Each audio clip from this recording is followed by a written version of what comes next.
Je m'appelle Damien Maxence, sonnailler sur le plateau de l'Accro depuis 6 générations.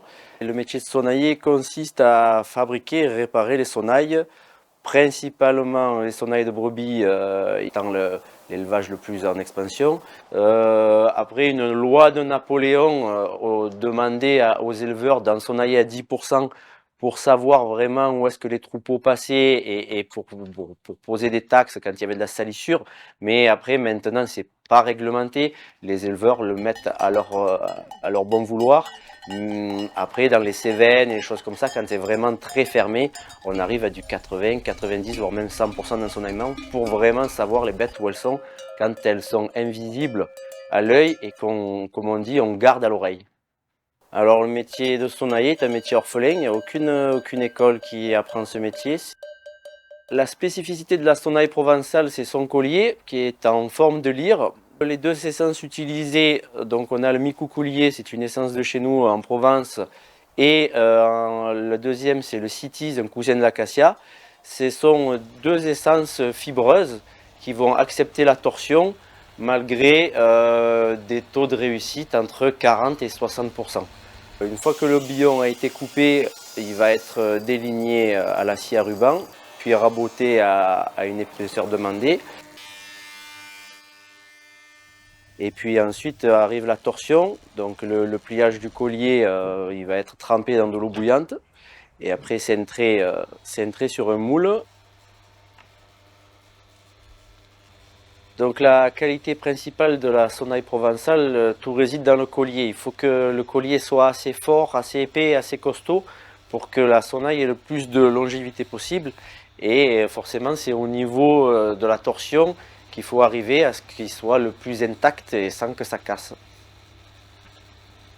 Et une fois que le séchage est terminé après la tâche au fil de fer, on va commencer à ce qui est travailler le collier. Donc on va couper les ailes qui est en surlongueur.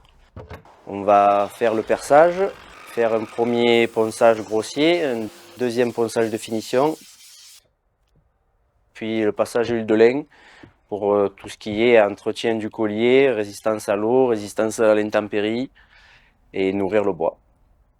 Donc la sonnaille provençale est constituée de 4 parties. La première partie, la cloche avec le battant. La deuxième, un collier en lyre. Les clavettes qui viennent fermer le collier.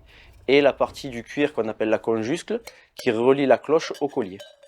Ce sont des lamelles de cuir qui sont collées et clouées. En Provence, on a 4 types de sonnailles. On a en premier le clavelat qui est en forme de tuyau de poêle. C'est une cloche qui est conique. C'est la cloche la plus courante et la plus utilisée par les éleveurs. Tout type de bête et tout caractère de bête va être associé. En forme plus spécifique, on va avoir la platelle, donc la cloche rectangulaire. C'est une cloche qui va s'entendre beaucoup plus loin en distance, qui va s'entendre dans le brouillard. C'est pour des bêtes de caractère, les bêtes fugueuses, les ânes, les chèvres.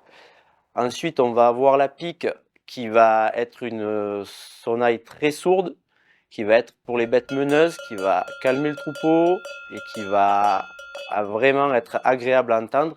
Et puis le redon, c'est vraiment la cloche de la transhumance, c'est la cloche qu'on va mettre aux bêtes familières, c'est vraiment une récompense. Et puis c'est vraiment les cloches les plus volumineuses.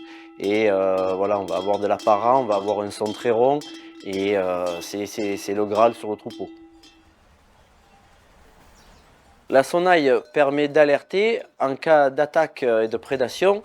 Le berger et le chien de protection sont tout de suite prévenus et peuvent réagir en conséquence. C'est inconcevable de mener des bêtes en estive sans sonnaille, c'est ingardable. On ne peut pas garder 1500, 2000, 2500 bêtes en montagne sans cloche. Le métier se porte bien, mais comme il est étroitement lié à l'élevage, si celui-ci venait à disparaître, forcément le métier disparaîtrait avec lui.